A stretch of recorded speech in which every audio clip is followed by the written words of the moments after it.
Hey, it's JJ Virgin, and welcome to the JJ Virgin Lifestyle Show, where I give you the latest cutting-edge intel to help you look, feel, and think better. Now, today's show is hitting home, because today we are going to talk about brain recovery after a harmful event.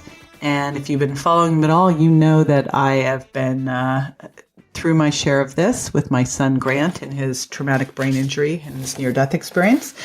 And I'm always looking for information that I can bring out about this, because the biggest thing I will tell you is that your brain can heal at any time, and you may not realize it, but I'm willing to bet that at some point you've hurt your brain, and your body's a history book, and it's a way bigger issue than people realize. So it's one that I am absolutely an advocate about, and always looking for that incredible expert who has cutting edge information. And boy, do I have one today. It's Dr. Dan Engle. Let me tell you a little bit about him. I was super excited to get introduced to him. He's board certified in psychiatry and neurology. He's got a clinical practice that combines regenerative medicine, which is really functional medicine, orthomolecular psychiatry, integrative spirituality, and peak performance. I mean, how cool is that? And he's got some really great programs. He's got a book called the Concussion Repair Manual, and which helps you recover from a traumatic brain injury. And he has got Freedom from Meds, which is a comprehensive toolkit for successful transition from psychiatric medications. And he is just doing some killer work out there. So I am super excited to share Dr. Dan Engle with you. All right, let's do it. Dr. Dan Engle, welcome to the show. I'm so glad you're here with me today. It's good to be with you, JJ, for sure. Well, this is like probably the single most important topic to me. So when I heard about you, I was like, let's get you on over here. So we're going to be talking about brain injuries, brain recovery, and what I'd love to start with is how the heck you got into this. Yeah, that was one of the more colorful stories. Well, literally, I dove into it. About 2 weeks before medical school, I broke my neck. Dove off a pier, hit a sandbar, crushed C5 vertebra, and wore a halo for the first 3 months of medical school. And it completely shifted my relationship with my life and with my trajectory into medicine. What had you been thinking you were going to go into in medical school prior to that? ER medicine or surgery, because I was very driven. I liked the procedural aspect. I liked having the challenge and knowing very clearly at the end of the procedure if it was successful or not. It was very kind of type A, linear. Man, you didn't pick that area of medicine when this shift happened, did you? No, I think I went about the opposite direction you could go. All right, so here you are in medical school wearing a halo with a C5, C6 fracture, something in there. Yep. And then what happens? Well, then, it just didn't, the way I had been living my life didn't make any sense. First and foremost, I had a completely new relationship with myself. These kinds of experiences, crisis precedes transformation every time. So it was a bit of a worldview, self-view crisis. And I recognized that I had been so driven in high school and in college. I didn't really enjoy either very much because I was such a perfectionist. 4.0, captain of the team, academic All-American, all across the board, but it was so intense. And after I broke my neck, I realized, I can make straight A's and like really be a gunner, or I can ease off the gas pedal, really start enjoying life. And there was a humanistic component to my life that started to surface. I really started to engage my relationships in a much more present-oriented way. And that's essentially what drew me to psychiatry and neurology, because psychiatry is more relationally focused. And then after a brain injury, I got more curious about brain recovery medicine. And unfortunately, at the time, neurologists that I was working with and all my teaching physicians, we didn't have, this was 20 years ago, I'm kind of dating myself a little bit, but we didn't really have much in regards to neurocognitive restoration after a head injury. It was mostly like, go home, rest up, we hope it gets better. Well, it's only gotten marginally better. Marginally, over the last 20 years, right? And it's surprisingly slow, but I think we're getting to that flashpoint, that tipping point in medicine. Gosh, I hope so. And we need you out there because they need to understand that you can heal your brain and there is a lot that you can do about it. So let's dive into that. Now that you've been at this for what, 15 years or so? Yeah, close to 20. Yeah. So first of all, I think what people don't realize is that when you hit your head, you hurt your brain. And they think that maybe you have to get knocked out to actually have a brain injury. So let's even start with how do you know if you've injured your brain? Great question. And many people don't because of what you just said. We have the idea that you need to have some massive blackout time, or you need to be in a coma, or you need to have some massive level of medical support in order to treat head trauma, and that's not the case. Most traumatic brain injuries are mild, and many people are walking around with the neurological consequences of head injuries without being fully aware. And the symptoms are insidious. They kind of they start low and they just kind of creep in. Usually, post-concussive syndrome is essentially problems with attention, focus, concentration, mood, sleep, your basic executive functions that is persistent over a long period of time after a head injury. And so essentially that looks like a bruise that never fully heals. And that area in the brain is cognitively impaired. It's physiologically impaired. And it may also include emotional and psychological ramifications of it too, especially if it was a really traumatic event, like a domestic violence or a near-death experience, or something that really instills into the system a fear component connected to it. I've sat at the dinner table with people because, when you start to look at it, we've all hit our head. I was in a car accident, blacked out. I was in another accident where I nearly blacked out and had to go to the hospital. You start to think, and that's common, and we don't even think about them. And then they become cumulative. Your body's a history book. So when you start to think about it, so many of these symptoms are what we've considered are kind of normal.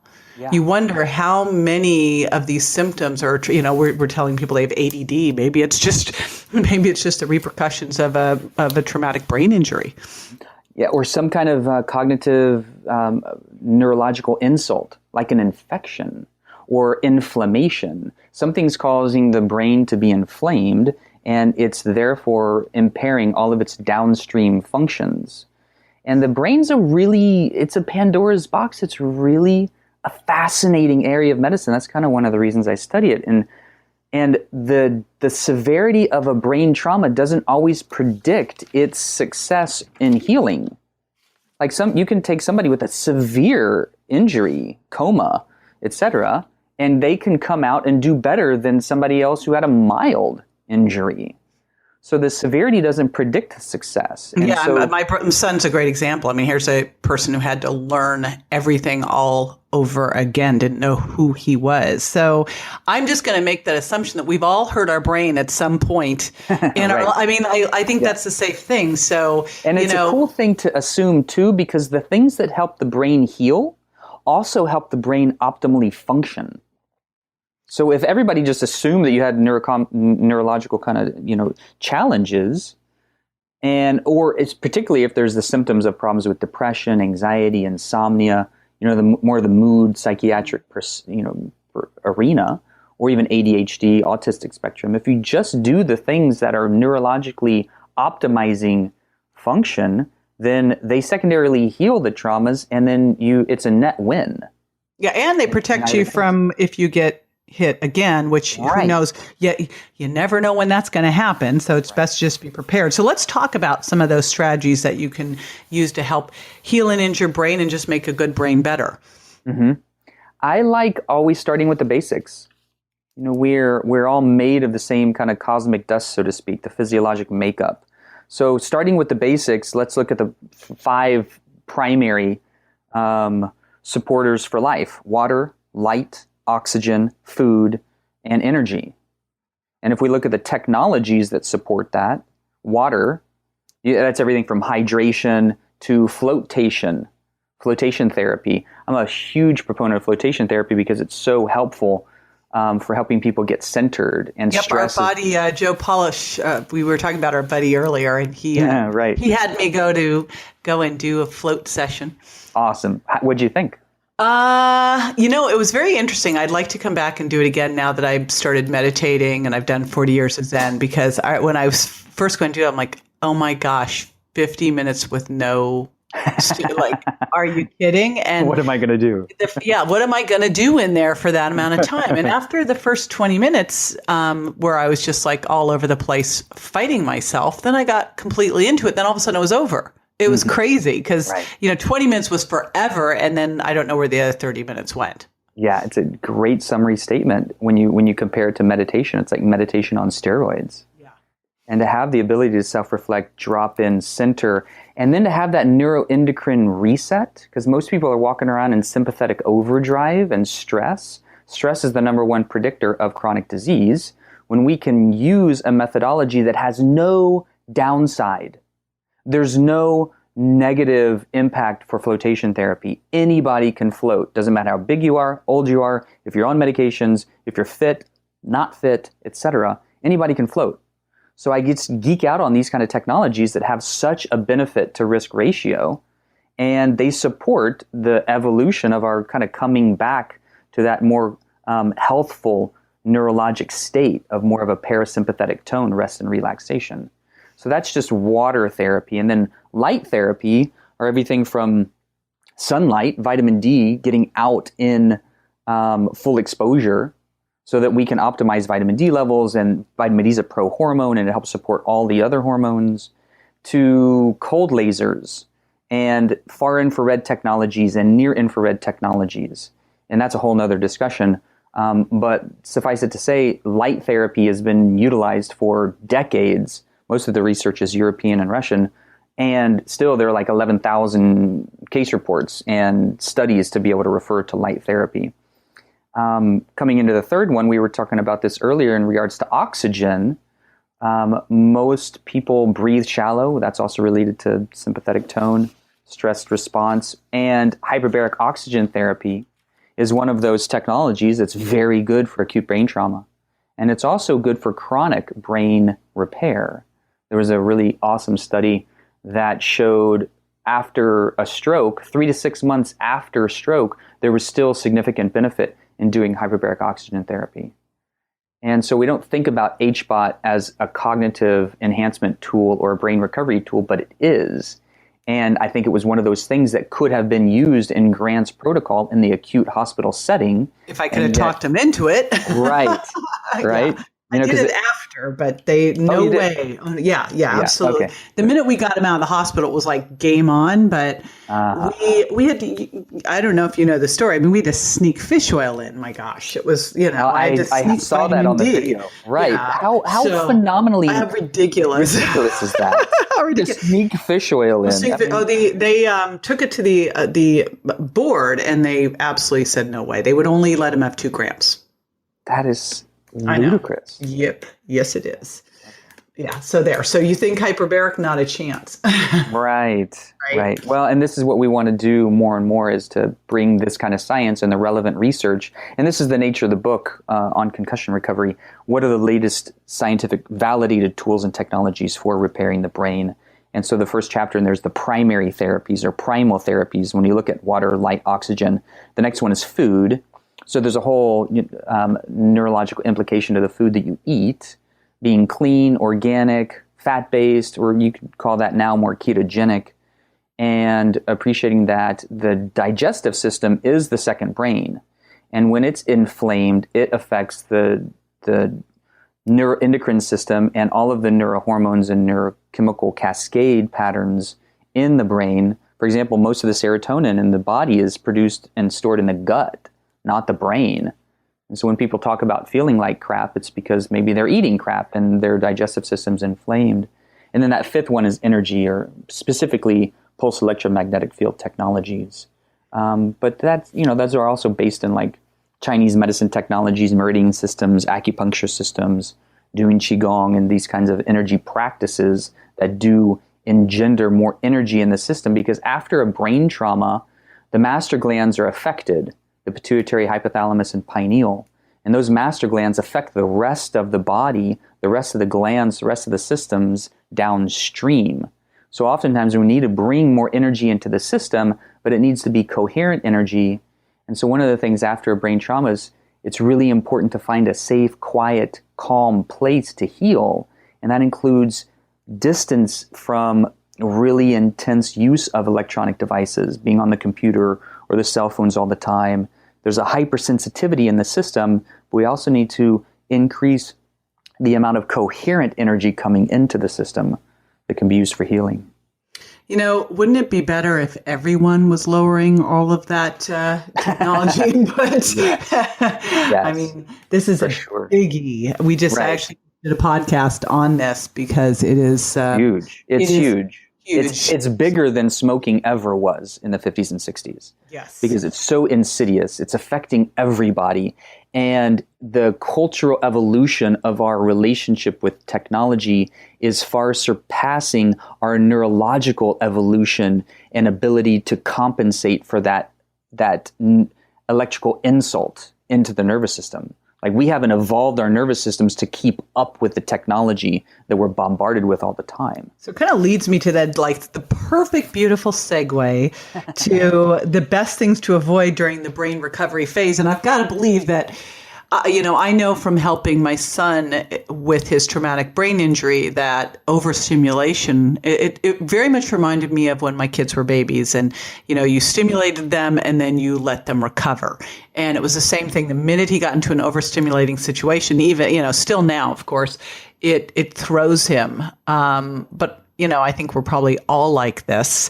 And so a lot of these things that we should avoid during the brain recovery phase are probably just things we should avoid. So what are some of the key ones? Totally. It's totally true. And everybody has different levels of sensitivity in their nervous system. And so we're understanding, too, that that's related to psychological profile, constitutional profile, toxicity, and the whole field of nutrigenomics and detoxigenomics, and the ability to just detox heavy metals, for example, aluminum, you were talking about that earlier, from the system. Aluminum is just horrendously toxic to the neurological system, and it's implicated in Alzheimer's disease. It makes one more susceptible to negative impact after a head injury. So that's not specifically talking about what to avoid, although yes, we want to avoid toxicity and the electromagnetic smog, so to speak, or the influence of high EMF fields from computers and cell phones and high lines. And like this is just a segue, but one of the most challenging clients I ever consulted with was a guy who run a very successful company for 20 years until he and his wife moved, and they just happened to live at the base of a cell phone tower. And over the next 10 years, he developed just horrible neurological conditions, eventually what looked like MS, and was just completely shattered until they moved away. But that was like 10, 15 years ago when people weren't really talking about this stuff. So yeah, it's invisible, but it's still there. So I encourage people to use a Gauss meter or some kind of EMF detector in the field to be able to see like where are the hot spots. And if there's somebody in the home that's healing, then those hot spots need to be at least either removed or remediated and lessened. And there's a whole field of remediation technologies that we won't necessarily go into. But yes, it's great to avoid the bright lights, the bright sounds, the excessive noises, the intense kind of neurological input while the system's healing, as well as avoiding stress to the greatest degree possible. That includes physical, emotional, and mental stress. More specifically, number one, the big thing to avoid is any kind of head trauma immediately after a head trauma. Yeah. Particularly in the first few weeks. And that's why the NFL is now buckling down, the NHL, the fighters in mixed martial arts sports, they have like these mandatory sit-out times, which is good, but it's also fairly subjective in the reporting of it. So if players don't want to have to sit out, then they may not report the symptoms that are happening. Of course, in fighting, your job is to like give the other guy a concussion. It's just a really barbaric sport. And therefore it's obvious to see if somebody got knocked out and they're okay, great. You're not fighting again. You're not in the ring for another 6 weeks. In football, you can kind of see that. In hockey, you can kind of see that if somebody's just splayed out on the field. But the low-grade chronic TBIs that happen 5 or 6 times a game on average, oftentimes don't get reported. So it's even more important to bring on board all the supplements and the neurocognitive protectors to help alleviate the potential that those ongoing small head traumas are going to turn into a big one. It just seems like that should be standard course. It should be standard. Everyone doing protocol. Sports should be on fish oil and curcumin. I mean, you just should be on these things. So, and that's something else we could just highlight if it makes sense for your audience, is that the 5 things to take immediately after. Yes, great. Head trauma. Great. Let's hear I'll just wrap up with that last thing to avoid is something that you know really well, which is a high sugar diet. Immediately after a brain trauma, it's even most important to be off of sugar because sugar is super inflammatory to the brain and to the entire neurologic system. But I can't really think of a time it's good to be on it, but that's especially time to be bad to be on it. A bad time. And then so we switch. That's a really good time to switch to something like ketogenic, high fats, high nourishing foods. And then, that's a whole nother conversation. But the things to take immediately afterwards would be the one that you mentioned, curcumin, excellent. Fish oil, excellent. And CBD or cannabidiols, excellent. Yeah, that's what we've been using with Grant for years now. Absolutely imperative. Those are the first 2 that I recommend to everybody, CBD and fish oil. Yeah, those were the things. CBD, fish oil, and intrathecal stem cells have been the things that we saw, along with meditation, the biggest changes from. I could see that being the case for sure. And if meditation is hard, then using gamified platforms like the Muse or getting into the float tank and being able to stack the therapies, because the more you float, the more it stacks the experience and the benefits outside the tank. That's fantastic. I'm going to get Grant floating. I didn't even think of that. Yeah. And then try to do something like CBD before the float because it calms the nervous system to be able to drop in quicker. Okay. Yeah. Fantastic. And then other things to take would be vitamin D. It's a pro-hormone, antioxidant. Glutathione is the major brain antioxidant in the system, and it gives so many repair factors to the brain. We actually did when he got the aluminum toxicity. We took him in and started doing glutathione pushes. Great. As well. So important for everyone to listen to because they don't do this in the hospital. We actually were doing vitamin D, and the other critical thing, especially since he had injuries, is vitamin D with some K to make sure that you're directing calcium to the right places. But don't look for the doctors and hospitals to be doing this. No. Right? Yeah, we're not taught. Unfortunately, we're not taught in medical school. And it's even just now coming online in the whole functional medicine arena, teaching physicians for CME credits. And it's slowly coming on. So I think, like with any big institution, it takes eons for it to change.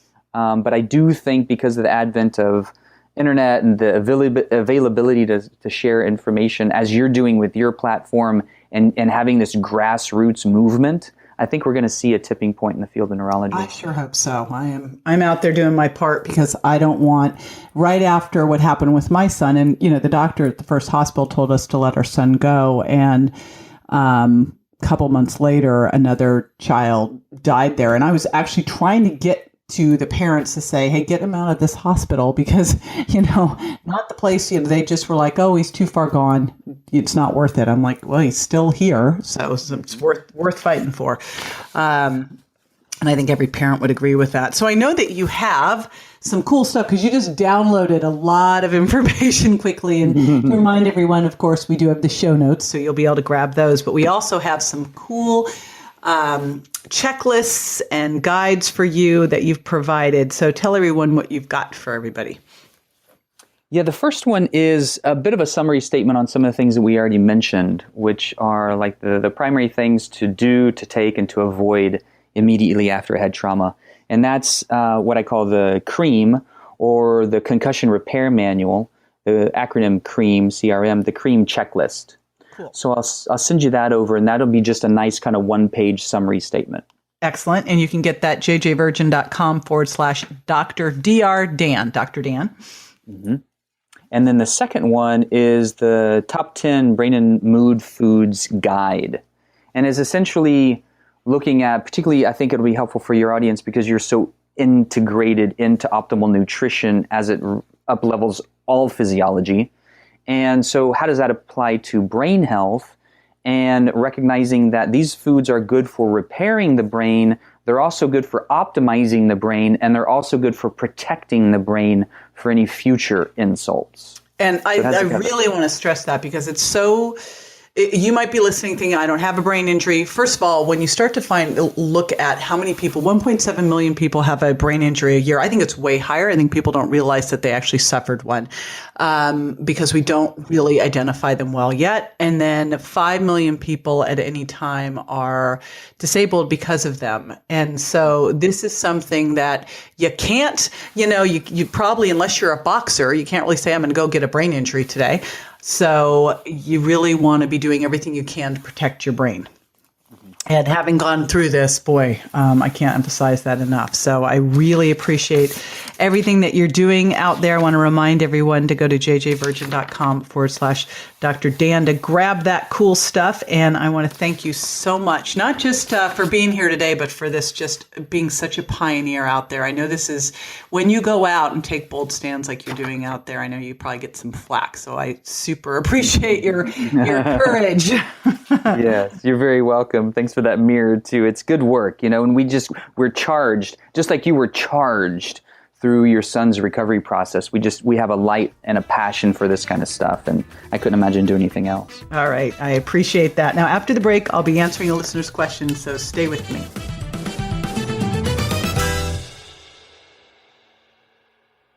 One of the number one reasons people have food intolerances is due to a leaky gut. But when taking out the offending foods and replacing them with healing foods isn't working fast enough for you, what can you do? This is where JJ Virgin's Leaky Gut Support Formula comes in. This blend of therapeutic nutrients promotes proper intestinal function, helps heal ulcers, reduces inflammation, and supports regular bowel function. If you're struggling with gas and bloating, food intolerances, or any other digestive unrest, visit jjvirgin.com/products today and give JJ's Leaky Gut Support a try. All righty, welcome back. Now, this is the time where I answer a listener's question, and today's question comes from Kevin in Santa Rosa, and he asked, JJ, what was the most important thing that you did in helping your son recover from his traumatic brain injury? Now, I get a lot of questions about what I've done to help my son, and I must tell you that I have to do the big shout out to our whole family, especially Grant's dad, John Virgin, who has just been a saint in helping Grant get through all of this. It's just incredible. And his brother, Bryce, who has been so supportive. But I think if I was going to choose the one thing that really helped Grant get through this, I would tell you that the single most important thing was our collective mindset and decision that he was going to be 110%. And to continue searching for answers. I mean, as you heard today from Dr. Dan Engle, there's so many things that you can do out there to heal your brain. And the brain, you can always heal. So I know that we haven't come close to exhausting all of the different therapies out there. So that was the thing that the most critical element of that was that it gave me hope, it gave Grant hope, it gave all of us hope.